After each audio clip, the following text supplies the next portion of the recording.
I worked as a cleaning lady for 40 years. My hands were cracked from detergent and cleaning products. My brother, on the other hand, was a successful businessman who lived in luxury. I wasn't even invited to his funeral. But when his lawyer called me, I faced the biggest shock of my life. He had left his entire fortune to me, but the condition he set would turn all my dreams upside down. You see, life has a strange way of evening things out. My name is Dorothy Miller, and at 72 years old, I thought I had seen everything life could throw at me. I've spent most of my adult life cleaning other people's homes, scrubbing their toilets, dusting their shelves, and washing their dirty clothes. It wasn't glamorous work, but it put food on the table and kept a roof over my head. Well, most of the time anyway. My brother Richard, 3 years younger than me, took a very different path. While I was struggling to make ends meet, he was building a real estate empire in Boston. He had the fancy cars, the penthouse apartment, the vacation homes in Florida and France. We grew up in the same small house in Millfield, Ohio, but somewhere along the way, we became strangers. The last time I saw Richard was at our mother's funeral, 43 years ago. We had a terrible argument over her modest estate. He wanted to sell everything immediately, while I wanted to keep some family heirlooms, things that had sentimental value. The fight got ugly. He called me a sentimental fool who would die poor, and I called him a heartless money grabber. Those were the last words we ever exchanged. Last Tuesday, I was sitting in my small rental apartment, worrying about next month's rent. I'm retired now, living on Social Security that barely covers my expenses. That morning I had counted my pennies at the grocery store, putting back a carton of eggs because I couldn't afford them. My arthritis was acting up, making it painful to even hold a pen to write out my monthly budget. The phone rang, and I almost didn't answer it. Telemarketers were the only people who called my landline these days, but something told me to pick it up. "Is this Dorothy Miller?" a formal male voice asked. "Yes, who's calling?"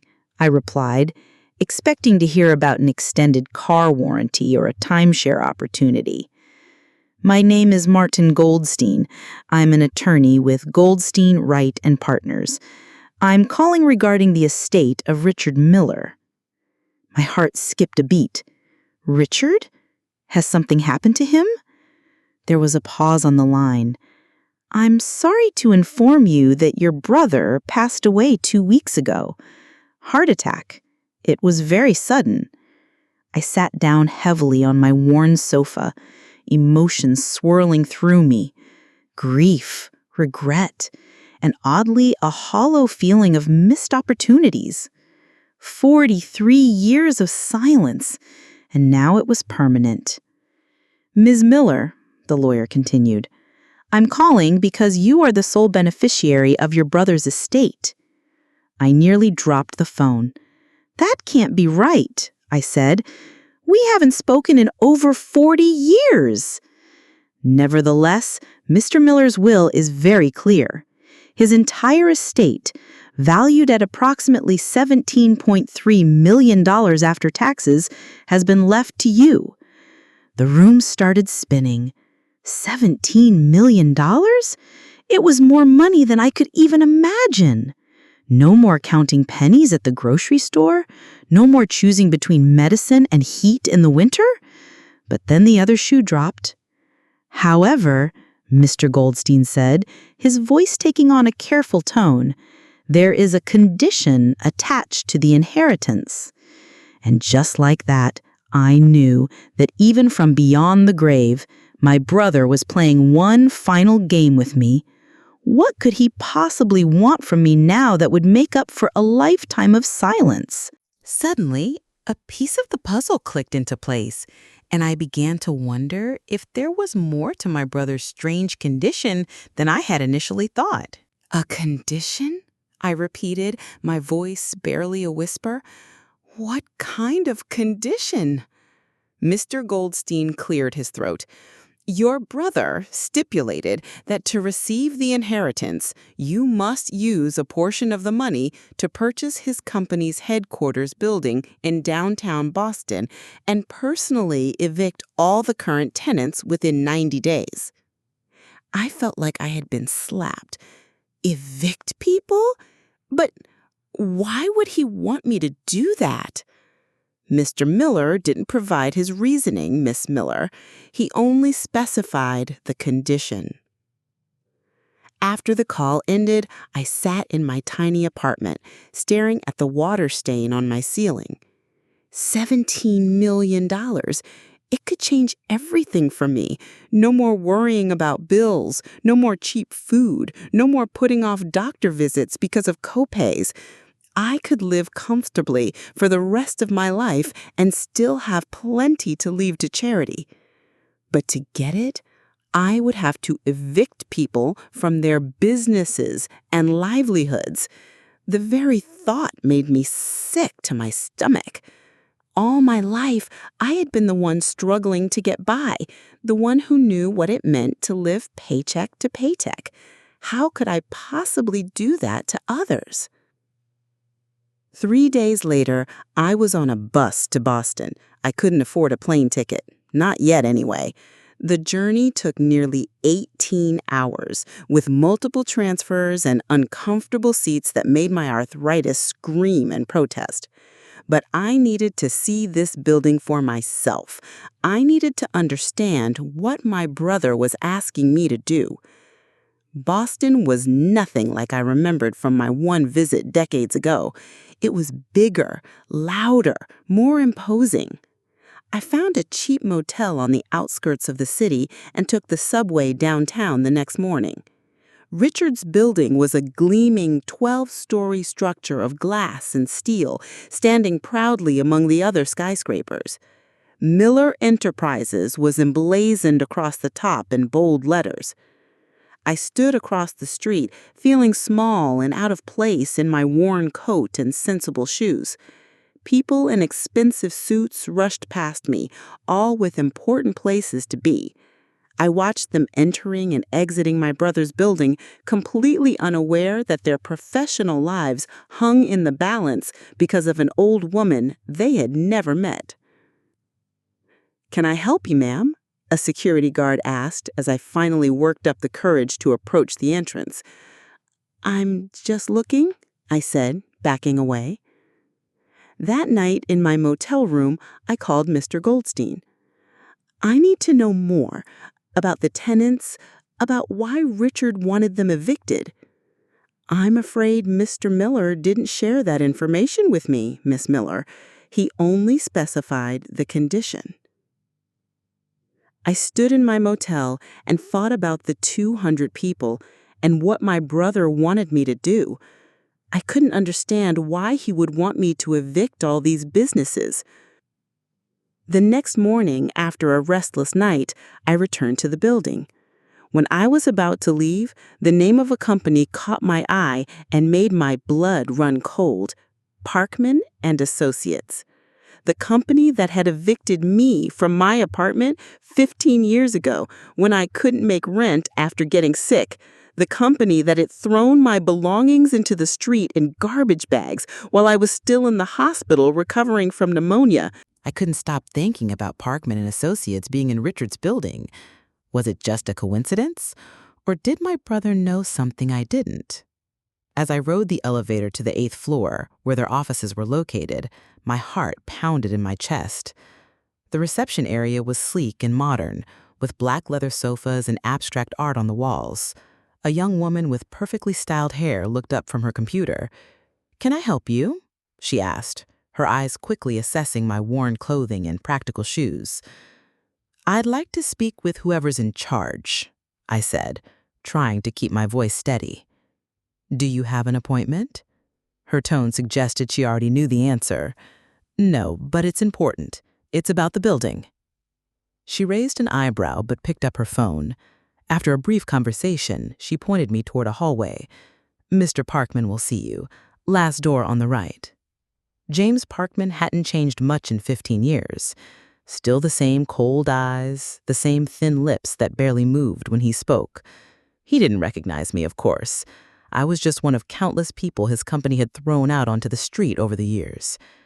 "You're here about the building?" he asked, not bothering with pleasantries. I nodded, suddenly unsure what to say. I hadn't planned this far ahead.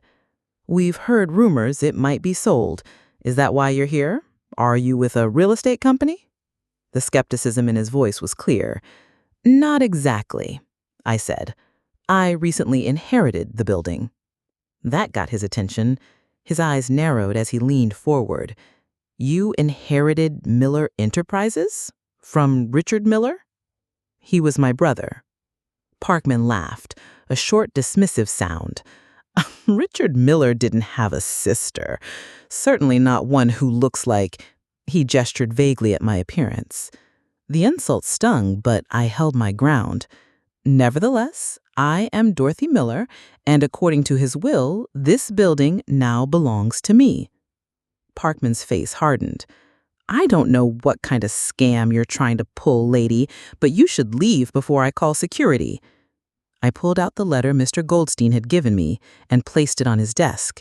As Parkman read it, his face gradually lost his confidence. "This is absurd," he finally said. "We have a 10-year lease. You can't just evict us."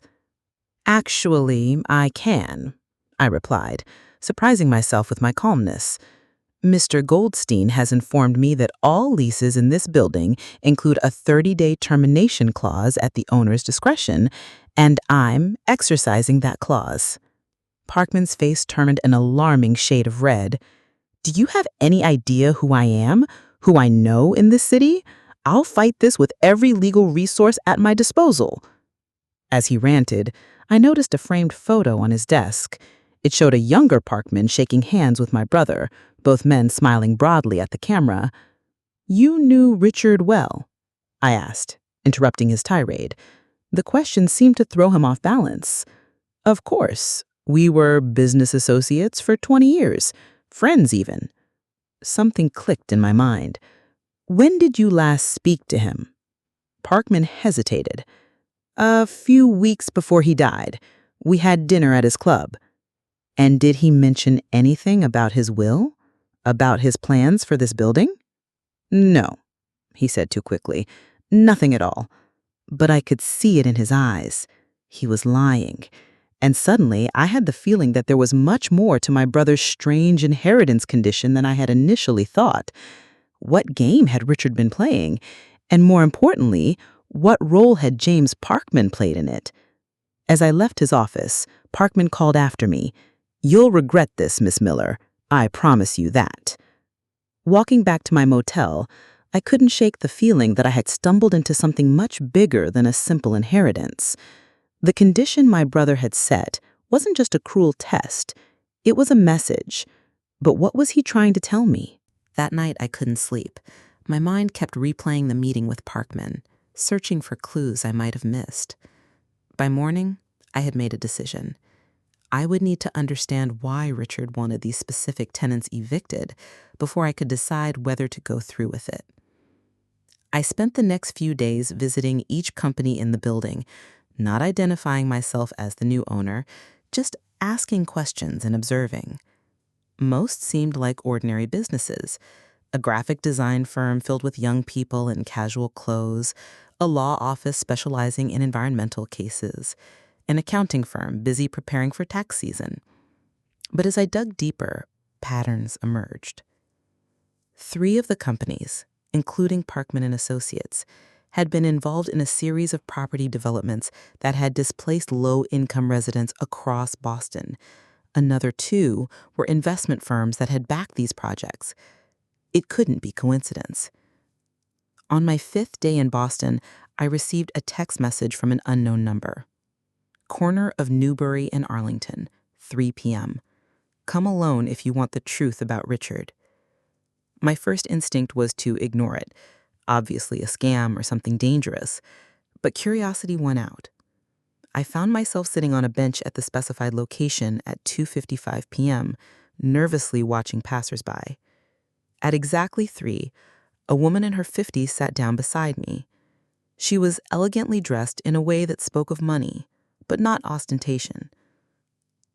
"Dorothy Miller?" she asked without looking at me. I nodded. "My name is Elaine Westbrook. I was your brother's executive assistant for the last 15 years. I turned to study her face.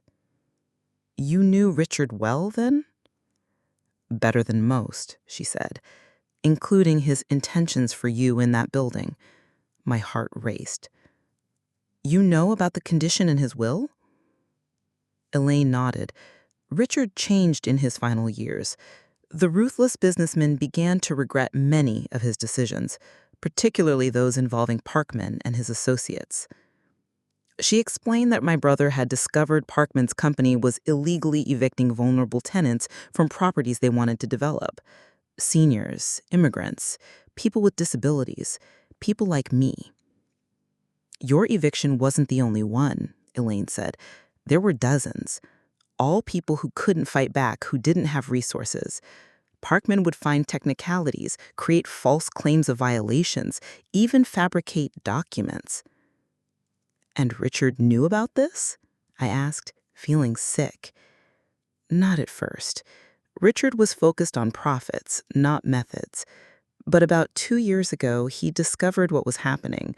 He confronted Parkman, who essentially laughed it off, said it was just business."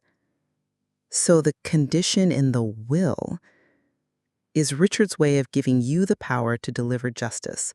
By making you evict them, he's giving you the chance to turn the tables on the people who hurt you and others like you."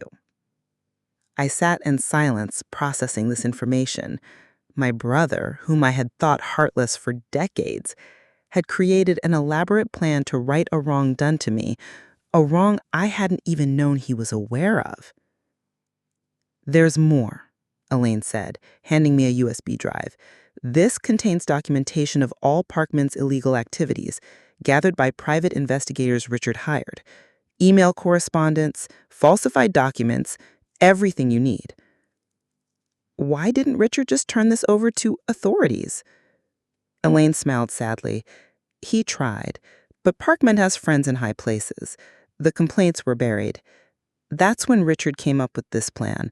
He knew that if you simply received his money, you might donate it or give it away. But by making you actively participate, by giving you the power to evict the evictors, he was giving me back my dignity," I whispered. As Elaine left, she handed me an envelope. "Richard wrote this for you, to be given after you understood everything."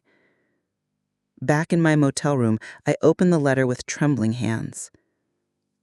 "Dorothy," it began. "By now, Elaine will have explained everything. I know we haven't spoken in decades, and that's my fault as much as anyone's. I was too proud, too stubborn to reach out. When I learned what Parkman did to you 15 years ago, I was ashamed that I wasn't there to help my own sister. This is my attempt to make amends, too late though it may be. The choice is yours now. Whatever you decide, the money is still yours. I hope you'll forgive me for all the years we lost. Your brother, Richard."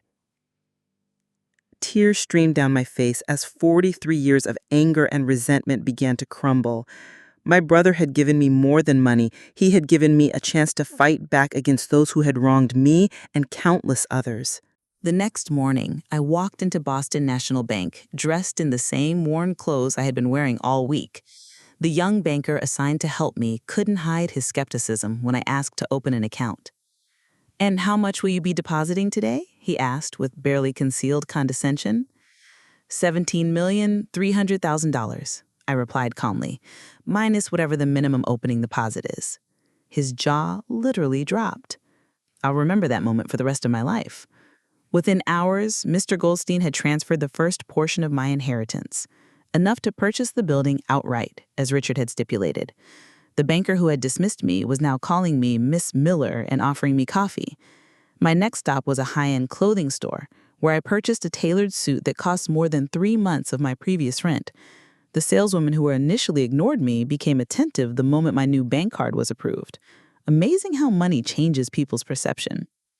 Properly attired, I returned to the Miller Enterprises building, my building now, and asked the security guard to assemble all the company representatives in the main conference room on the top floor. 2 hours later, I stood before the confused and irritated executives, including a scowling James Parkman. "Thank you all for coming," I began. "My name is Dorothy Miller. I am Richard Miller's sister and the new owner of this building." Murmurs spread through the room. Parkman rolled his eyes dramatically. "As you may have heard, I am exercising the termination clause in all of your leases. You have 30 days to vacate the premises." The room erupted in protests and threats. I held up my hand for silence. "However, I am prepared to offer new leases to most of you." I looked directly at Parkman and the heads of the other companies Elaine had identified, with some exceptions. I walked around the conference table, distributing folders to 11 of the 14 executives. "These contain your new lease agreements. The terms are identical to your previous arrangements." The 3 who didn't receive folders, Parkman and his 2 associates, grew increasingly uncomfortable. "Miss Miller," Parkman said, standing up, "this is clearly discrimination. You can't—" "Actually, I can." I nodded to Mr. Goldstein, who entered the room with 2 police officers and a woman in a suit whom he introduced as District Attorney Collins.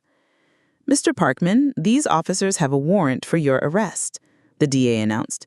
"We've received compelling evidence of housing discrimination, fraud, and document falsification in connection with multiple eviction cases over the past decade." The color drained from Parkman's face as one of the officers began reading him his rights. The room had gone completely silent. "The documentation my brother collected has been turned over to the proper authorities," I explained to the stunned executives. "Those of you who participated in illegal eviction practices will be hearing from the DA's office shortly. Those who didn't are welcome to stay." As Parkman was led away in handcuffs, I felt no joy, only a sense of justice long delayed. This wasn't about revenge, it was about setting things right. Later that afternoon, I visited the top-floor office that had been my brother's. It was immaculately preserved, with a sweeping view of the Boston skyline. On his desk sat a photo I hadn't expected, an old family picture of Richard, our parents, and me at a picnic, all of us smiling. He had kept it all these years. Next to it was a sealed envelope with my name on it. Inside was a key and a note. "The lake house is yours, too. It's where I kept the best memories." The lake house, our family's summer cottage in New Hampshire. I had assumed Richard had sold it decades ago. The thought that he had kept it, preserved those memories, brought fresh tears to my eyes. That evening, as I sat in what had been my brother's office, looking out at the city lights coming on, I thought about how differently my life had turned out than I expected just a week ago. Not just the money, though that was still difficult to comprehend, but the realization that my brother had never truly forgotten me. In his own complicated way, he had been looking out for me after all. The phone on the desk rang, startling me. It was Elaine.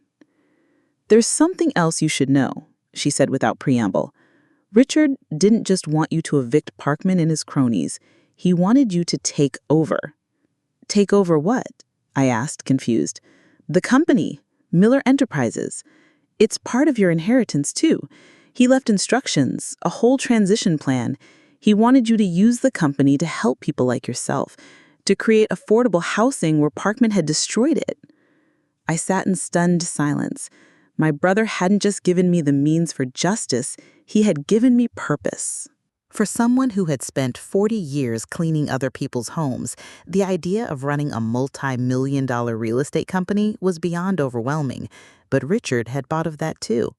His transition plan included a team of trusted executives who would handle the day-to-day operations while I set the company's new direction.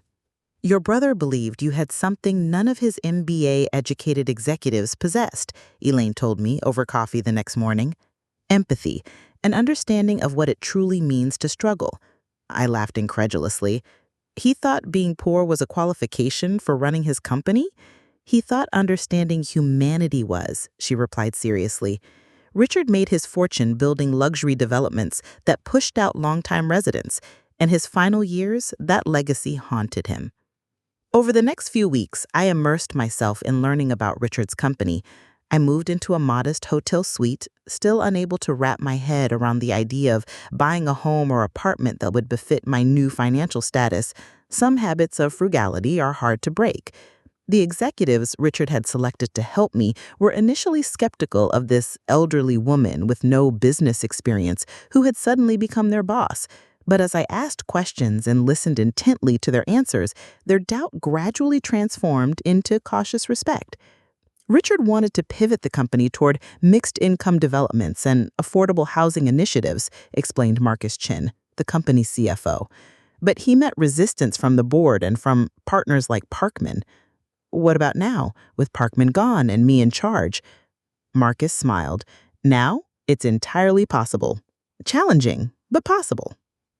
6 weeks after arriving in Boston, I stood on a vacant lot in Dorchester that Richard's company had acquired years ago.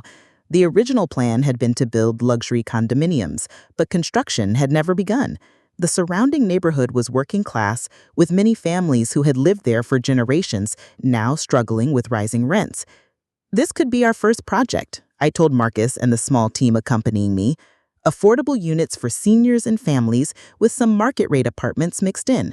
Quality housing that people can actually afford on working wages. The architects and planners exchanged glances, clearly surprised by my specific vision. "What?" I asked. "Did I say something wrong?" "No," said Teresa, the lead architect.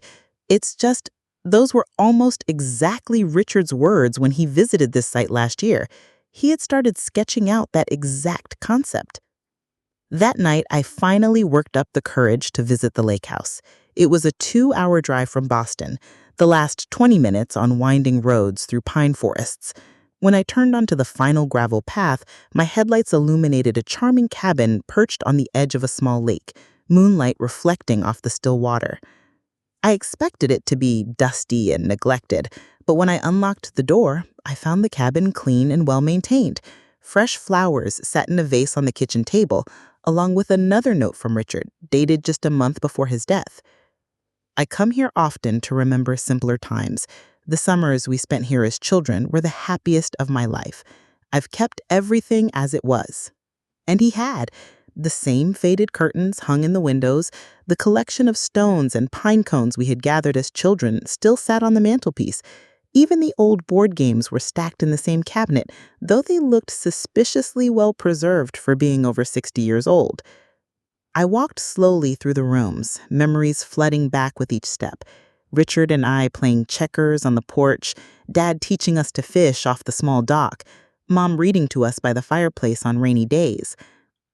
In what had been Richard's childhood bedroom, I found dozens of framed photographs on the walls, a visual timeline of my life that my brother had somehow compiled without my knowledge. There I was at my high school graduation, at my wedding to Frank, who had passed away 20 years ago, holding my daughter Emily as a baby before she moved to Australia for work, and our relationship became limited to occasional phone calls. The most recent photo showed me outside my apartment building in Ohio, taken just months ago. I was carrying groceries, looking tired but determined. Richard had been keeping tabs on me all these years, watching from a distance. On the bedside cable sat a leather-bound journal. Opening it, I discovered it was Richard's diary, started in the year after our falling out. The early entries were angry, resentful, much like my own feelings had been. But as the years progressed, his tone changed. "Saw Dorothy today from across the street. She didn't see me. She looks tired, works too hard. I should reach out, but after all this time, what would I say? Pride is a prison we build for ourselves." The final entry was dated just days before his heart attack. "Made final arrangements today. Dorothy will finally have the security she deserves, and perhaps a chance to right some of the wrongs I have been complicit in. Too little, too late, perhaps, but it's all I can offer now. I hope someday she'll understand this was never about the money. It was about giving her back the power that life and I took from her." I closed the journal, tears streaming down my face. All those years of silence, of thinking he didn't care, when in reality my brother had been watching over me from a distance, too stubborn or ashamed to bridge the gap between us. That night, I slept in my childhood bed at the lake house. surrounded by memories of a family long gone. And for the first time in decades, I dreamed of Richard not as the wealthy businessman who had abandoned me, but as the brother who had skipped stones with me on this very lake all those summers ago.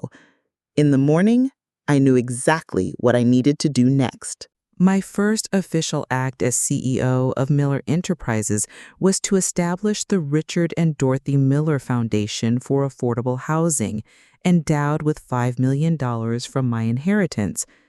Its mission would be to develop quality housing for low-income families and to provide legal assistance to tenants facing unjust eviction. Your brother would have been proud, Elaine told me as we finalized the paperwork. I hope so, I replied, but I'm not doing this just for Richard. I'm doing it for every person who's ever had to choose between paying rent and buying medicine, for everyone who's ever been one missed paycheck away from homelessness. In the weeks that followed, I threw myself into transforming Miller Enterprises. The board of directors initially resisted the new direction, concerned about profit margins and shareholder value. But when I made it clear that this was non-negotiable, that the company would pursue ethical development or I would sell it off piece by piece, they reluctantly came around. The first project in Dorchester broke ground 3 months after I arrived in Boston. I insisted on being there, wearing a hard hat that seemed comically large on my small frame, to turn the first shovelful of dirt.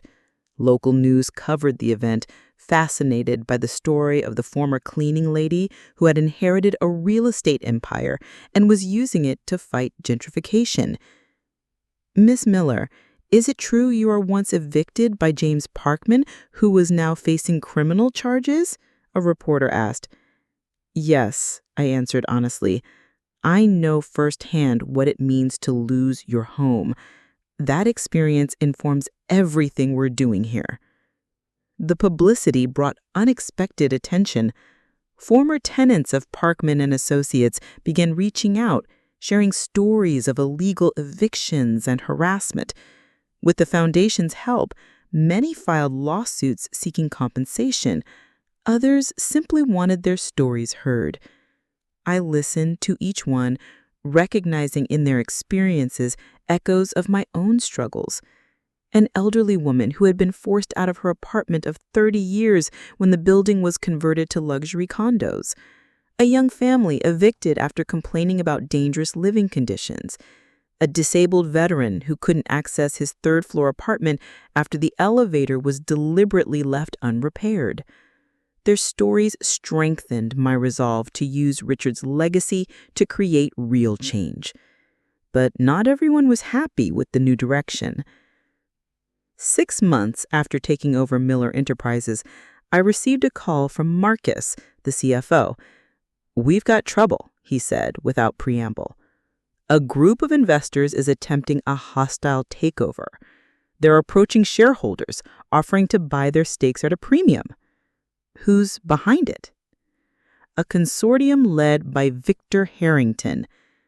The name was familiar. Victor Harrington had been one of Richard's closest business associates and James Parkman's former brother-in-law. They're arguing that your leadership is devaluing the company, that your focus on affordable housing and community development is contrary to the interests of shareholders. Are they right? About the company's value, I mean? Marcus hesitated. Our profit margins are lower in the short term, yes, but our occupancy rates are higher. Tenant turnover is lower, and we're building tremendous goodwill in the communities where we operate. Long term, I believe your strategy is sound, but not everyone agrees. No, he admitted. The old guard sees this as a betrayal of everything Richard built. I laughed bitterly. They didn't know Richard as well as they thought. That evening, I returned to the lake house, seeking solace in its peaceful surroundings. As I sat on the dock, watching the sunset paint the water in shades of gold and crimson, I pondered my options. I could fight the takeover, using Richard's voting shares as a bulwark. But that would mean months of legal battles and corporate infighting. Or I could walk away. I had more than enough money to live comfortably for the rest of my life and to fund the foundation independently. Was running the company really necessary to fulfill Richard's vision and my own? As darkness fell, I noticed a light on the boathouse that I was certain I hadn't left on. Cautiously, I approached, wondering if a caretaker might be checking on the property. Inside, I found a young woman sitting at the small desk where Richard and I had once built model boats. She looked up, startled by my entrance. "I'm sorry," she said quickly, rising to her feet. "The door was open and I needed to see this place once more before it's gone." "Before what's gone?" I asked, confused. The woman, who appeared to be in her early 30s, studied my face. "You're her, aren't you? Dorothy Miller, Richard's sister." I nodded, increasingly puzzled. "I'm Olivia Harrington, Victor's daughter." Understanding dawned. "Your father is trying to take over my brother's company?" She nodded, looking ashamed. "That's why I came here, to remember what this place meant to Richard, to try to understand what he was thinking when he left everything to you instead of to his goddaughter." Seeing her surprise, I added, "I read Richard's journals. He mentioned you often." Tears filled Olivia's eyes. "He was more of a father to me than my own dad ever was. Richard taught me to fish right off that dock. He helped me with my science projects. He came to every school play and graduation." The revelation that Richard had been such an important part of this young woman's life, that he had been the kind of godfather who showed up and cared, both warmed my heart and twisted it with regret for all I had missed. "I don't understand why he left everything to you," Olivia continued, her voice breaking. "A sister he hadn't spoken to in decades. It hurt so much, like a final rejection." I sat down beside her, suddenly seeing the situation through new eyes.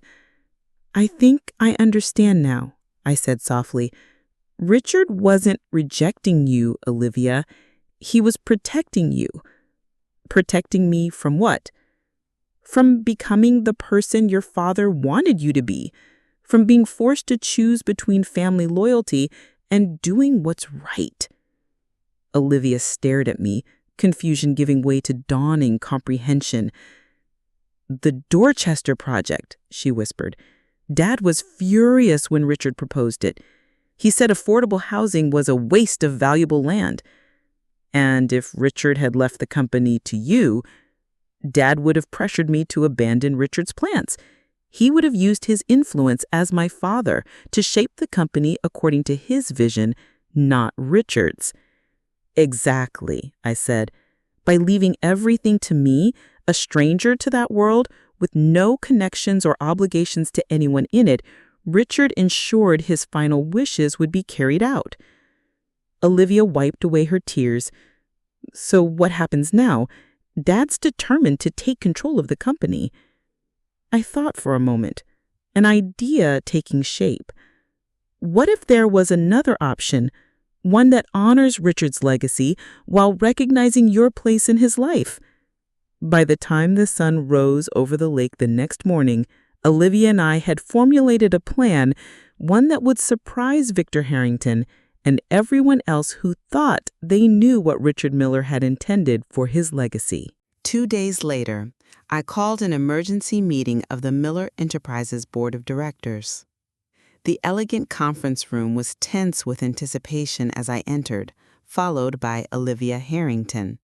Victor Harrington, who had secured a seat at the table as a significant shareholder, couldn't hide his shock at seeing his daughter by my side.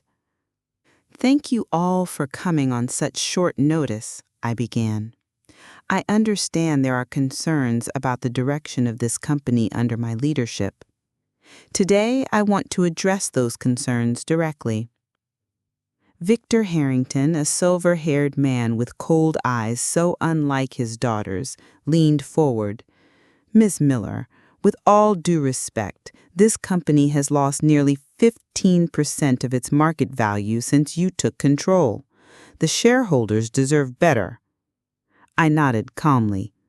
"Change is rarely linear, Mr. Harrington.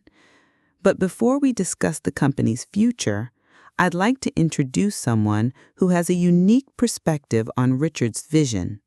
This is Olivia Harrington, Richard's goddaughter." Victor's expression tightened. "We're all aware of my daughter's relationship with Richard. That's hardly relevant to this discussion." "I disagree," I replied. "In fact, it's central to what I'm about to propose." I distributed folders to each board member. Inside, you'll find my plan for the future of Miller Enterprises. It includes financial projections for our current affordable housing initiatives, demonstrating that while short-term profits may be lower, long-term stability and community goodwill will ultimately create greater sustainable value. The board members flipped through the documents, some with skepticism, others with growing interest. You'll also find my proposal for a new leadership structure, one that acknowledges both Richard's wishes and the practical realities of running a company of this size. Victor scoffed. "A leadership structure? You're barely holding on to control as it is, Ms. Miller." "That's where you're wrong, Mr. Harrington," I said, maintaining my composure. "Richard left me controlling interest in this company, which means I could fight your takeover attempt and likely win. But that would be costly and divisive, benefiting no one but the lawyers." I turned to address the entire board. "This company is not for sale, Mr. Harrington. Not to you, not to anyone, but it is open to evolution and growth, guided by Richard's core values." The room fell silent as board members processed my proposal.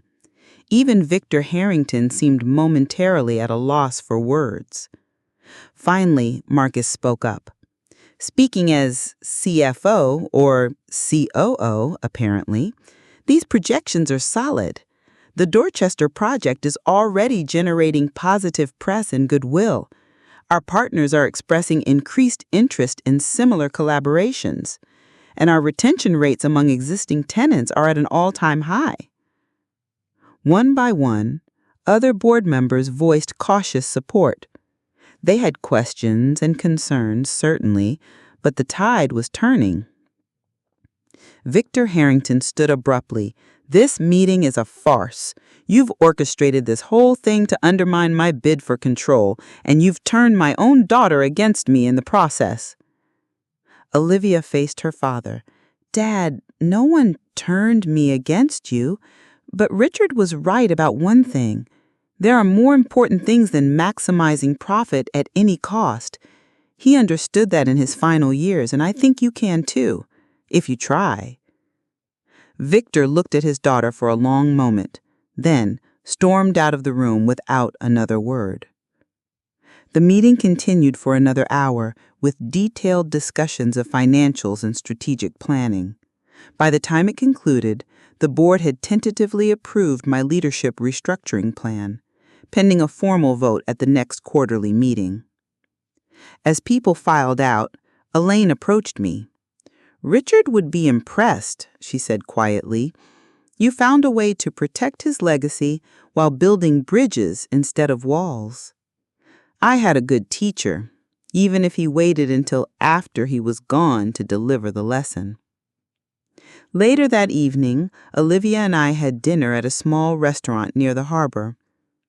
The young woman's enthusiasm for her new role was infectious. She had had these ideas for years, sketching concepts on a napkin. Mixed income developments where people from different socioeconomic backgrounds can form real communities, renovation projects that preserve neighborhood character instead of erasing it. I smiled watching her passion unfold. Richard saw this in you. That's why he structured things the way he did." Olivia paused, her expression growing serious. "I've been thinking about that. Richard knew my father would fight any change in direction. By leaving everything to you, someone with no ties to their world, someone who understood struggle firsthand, he ensured his final wishes couldn't be easily overturned. And by bringing you into leadership now," I added, "we honor both his strategic thinking and his love for you."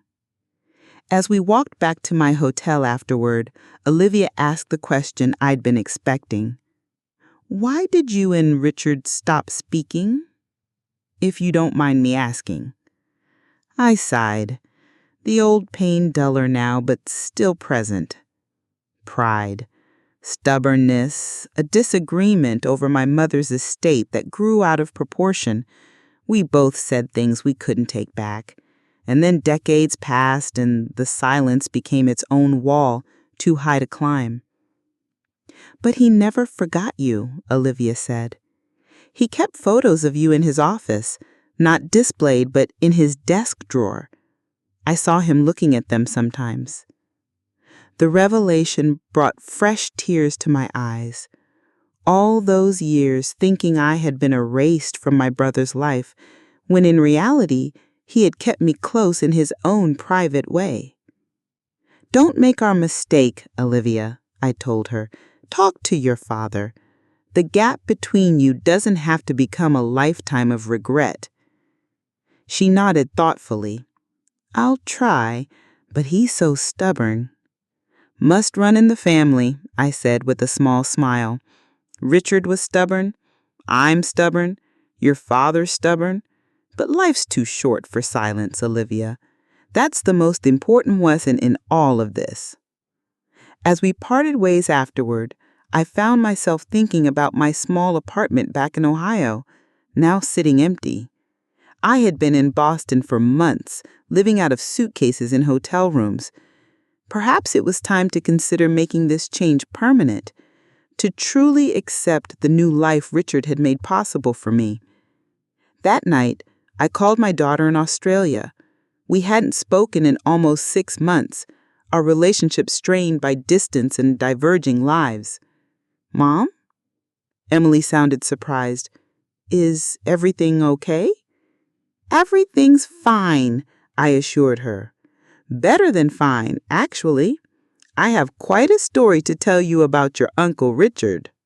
Winter settled over Boston, turning the city into a postcard of snow-dusted brownstones and frosted common grounds. I had finally moved into a modest but comfortable apartment in Back Bay, close enough to the office to walk on good days. The walls were decorated with photos from the lake house, family memories I had reclaimed after decades of trying to forget. The transformation of Miller Enterprises continued, not without challenges, but with steady progress.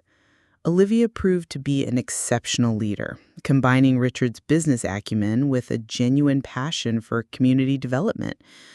Marcus expertly managed the financial aspects, finding creative ways to balance our social mission with fiscal responsibility. As for Victor Harrington, he had withdrawn his takeover attempt after the board meeting, but remained a persistent critic. His quarterly shareholder letters questioned every decision, predicted doom for our affordable housing initiatives, and continued to press for a return to the company's former profit-first approach. "You can't please everyone," Marcus reminded me when Victor's latest criticism arrived, "especially those who fundamentally disagree with your values." I nodded, but the conflict still troubled me. Not because I doubted our path, but because I saw how it continued to drive a wedge between Olivia and her father. One snowy afternoon in December, I was reviewing plans for our next development project when my assistant announced an unexpected visitor. "Mr. Victor Harrington is here to see you," she said, clearly uncomfortable. "He doesn't have an appointment, but he's quite insistent." Surprised, I asked her to send him in, curious what could have prompted this unannounced visit. Victor entered my office with the confident stride of someone accustomed to commanding rooms. But there was something different about him today. a weariness around his eyes, a slight hesitation in his posture. "Ms. Miller," he began formally, "thank you for seeing me without an appointment." "Of course," I replied. "What can I do for you, Mr. Harrington?" He glanced around my office, taking in the modest furnishings, the framed photo of Richard and I's children, and the architectural models of our affordable housing projects. "I've been thinking about our last encounter, about what Olivia said." I waited, giving him space to continue. "Richard and I were friends for 30 years, or so I thought, but it seems there was a side to him I never truly understood, or perhaps refused to see." "People are complicated," I offered, "even those we think we know well." Victor nodded. "Olivia showed me the lake house last weekend. I'd never been there before, despite all the years Richard and I worked together. He kept that part of his life separate. The lake house was special to him. It represented a simpler time before business and money complicated everything." "That's what Olivia said." Victor sat down heavily in the chair across from my desk. "She also told me about the journals he kept, about how he had been watching over you all these years." I nodded, still moved by that revelation myself. It made me wonder what else I missed, what Richard was trying to tell me in those final months when he started talking about changing the company's direction. For the first time, I saw vulnerability in this powerful man's face, the uncertainty of someone questioning long-held beliefs. I've spent my career believing that business is about maximizing returns, period. The idea that a company could have a broader purpose, a social responsibility beyond profit, it seemed naive to me, impractical. "And now?" I prompted gently. Victor sighed. "Now I'm watching my daughter flourish in a role I would have dismissed as meaningless charity work a year ago. I'm seeing tenants write thank you letters to Miller Enterprises, something I've never experienced in 40 years of real estate development." He reached into his briefcase and pulled out a folder. "I've had my team analyze the Dorchester project in detail. The numbers are not what I expected." I looked through the documents he provided. It was a thorough financial analysis showing that while our profit margins were indeed lower than luxury developments would have yielded, the stability of income, lower tenant turnover, and reduced maintenance costs created a surprisingly solid long-term investment. "Your approach isn't just morally satisfying, it's sustainable. Not the most immediately profitable option, but far from the financial disaster I predicted." Richard understood that, at least in his final years. "Well," Victor straightened his tie, professional mask slipping back into place, "I've decided to withdraw my formal objections to the company's current direction. My quarterly letters will cease." "I appreciate that," I said sincerely. "But may I ask what prompted this change of heart?" Victor was quiet for a moment. "Olivia invited me to Christmas dinner," he said finally. "The first such invitation in 3 years. She said it was your suggestion, that you told her not to let pride create a lifetime of regret." I smiled, remembering our conversation. Life's too short for silence. "Indeed." Victor stood to leave. "Richard shows better than I realized, Ms. Miller. Not just a sister he wanted to provide for, but the right person to carry forward a vision I was too stubborn to see." After he left, I sat at my desk for a long time, thinking about the strange paths life takes us on.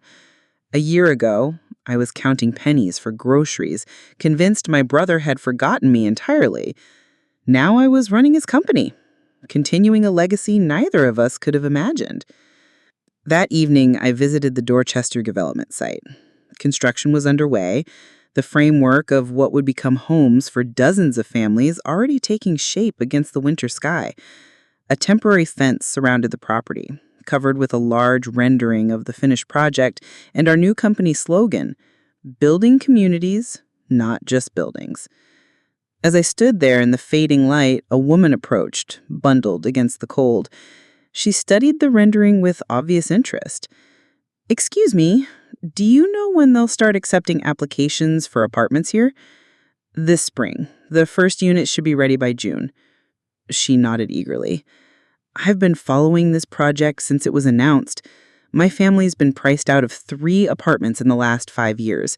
Each time, the building gets bought, renovated, and suddenly the rent doubles. That won't happen here, I assured her. These units have guaranteed affordable rates for at least 20 years. The woman looked at me more closely. You sound pretty certain about that. Do you work for the development company? I smiled. Something like that. Well, whoever is behind this project, they're doing something right. People around here have been losing hope of ever being able to stay in the neighborhood they grew up in. As she walked away, I felt a profound sense of purpose settle over me. This was Richard's true legacy. Not the money, not the power, but the chance to make a meaningful difference in people's lives. And now it was my legacy, too. My phone buzzed with a message from Olivia. Dad just called, said he visited you today. Whatever you said, thank you. Christmas dinner is back on. You're invited too, of course. I texted back my acceptance, then turned for one last look at the construction site before heading home. In the gathering darkness, the skeletal framework of New Beginnings stood solid against the winter sky, a testament to second chances and the power of forgiveness, even when it comes later than we might have wished. Spring came to Boston in a riot of cherry blossoms and renewed energy. The Dorchester project was nearing completion, with the first tenants scheduled to move in next month. Applications had poured in, far exceeding available units, confirming what we already knew: the need for affordable housing was desperate and growing. On a warm Saturday morning in May, I stood in the central courtyard of the development, now landscaped with native plants and equipped with benches, a playground, and a community garden. Today was the official ribbon-cutting ceremony, and despite my protests, the board had insisted on naming the complex Dorothy Miller Gardens. It's appropriate, Olivia had argued when I objected. This project represents everything you've brought to the company: compassion, practicality, and a focus on real people's needs. The courtyard was filling with people: board members, employees, city officials, prospective tenants, and media. I spotted Victor Harrington among the crowd, standing somewhat awkwardly, but present nonetheless. Our relationship had evolved into something resembling mutual respect over the past months. As I prepared to give my speech, I felt a tap on my shoulder. Turning, I found myself face to face with a woman I hadn't seen in person in nearly 2 years. "Mom!" Emily's voice was hesitant, her smile uncertain. "Emily!" I gasped, embracing my daughter tightly. "What are you doing here? You're supposed to be in Australia." She laughed, returning my hug. "Did you really think I'd miss this? Olivia reached out, told me about the ceremony. I've been following everything in the news, but I wanted to see it and you for myself." Joy bubbled up inside me as I introduced Emily to my colleagues and friends. She had flown halfway around the world to share this moment, bridging the distance that had grown between us over the years. "I'm so proud of you, Mom," she whispered as we took our seats for the ceremony. "What you've accomplished here is incredible." The mayor spoke first, praising Miller Enterprises for its commitment to addressing the housing crisis. Marcus followed with a brief overview of our future development plans, announcing 2 additional mixed-income projects to begin construction later this year. Finally, it was my turn to speak. As I approached the podium, I saw faces looking back at me, expectant, supportive, curious. A year ago, I would have been terrified to address such a crowd. Today, I felt only gratitude. "Thank you all for being here," I began. "A little over a year ago, I was a retired cleaning lady living on Social Security, counting pennies at the grocery store. Today, I stand before you as the CEO of Miller Enterprises, about to cut the ribbon on a development that will provide safe, affordable homes to 63 families. I paused, looking out at the assembled faces. This journey began with an inheritance and a strange condition. My brother Richard, whom I hadn't spoken to in 43 years, left me his fortune with the stipulation that I evict all the tenants from his company headquarters. At the time, it seemed like a cruel joke or a final test. But it was neither. It was an opportunity, not just for me to have financial security in my final years, but to right wrongs, to heal old wounds, and to create something meaningful from decades of silence and regret. I gestured to the buildings surrounding us. Dorothy Miller Gardens isn't just about providing affordable housing, though that's critically important. It's about recognizing that everyone deserves dignity, security, and the chance to build a stable life. It's about understanding that communities thrive when people from different backgrounds and income levels live side by side, sharing resources and supporting each other. Richard recognized this truth too late in his own life to fully implement it. But in his final act, he gave me, someone who had experienced housing insecurity firsthand, the power to continue what he had only begun. I looked toward Emily, who was wiping away tears, then to Olivia, whose proud smile reminded me so much of Richard. Family takes many forms, I continued. Sometimes it's the people we're born to. Sometimes it's the people we choose. And sometimes it's the communities we build together. Dorothy Miller Gardens will be all three for the families who make their homes here. After the ceremony, as people mingled and toured the model units, Emily linked her arm through mine. "So," she said, "this is what you've been up to while I've been away." I laughed. "Just keeping busy in my old age." "Mom," she said, her tone growing serious, "I've been thinking. My contract in Australia ends in 3 months. I could come back to the States, maybe even Boston, if you'd like that." My heart swelled. I'd like that very much. Later that evening, after the crowds had dispersed, I returned to the courtyard alone. The setting sun cast long shadows across the newly laid paths and freshly planted trees. In time, those trees would grow tall, providing shade for children not yet born, for community gatherings not yet planned. I sat on a bench engraved with Richard's favorite quote, "The true meaning of life is to plant trees under whose shade you do not expect to sit."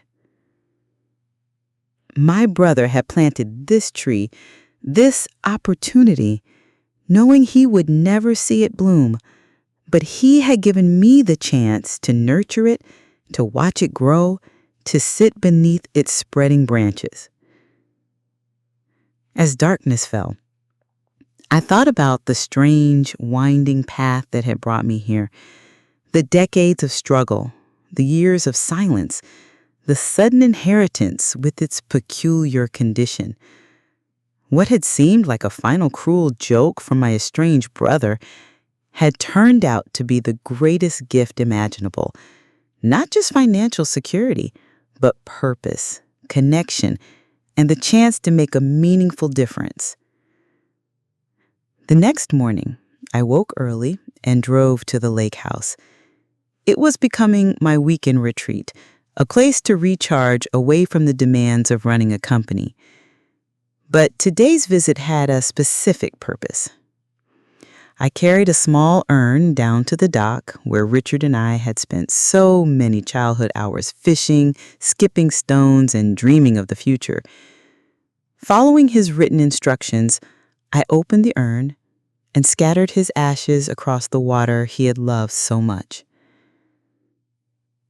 "We made it, Richard," I said softly to the rippling lake. "Full circle, back to where we began."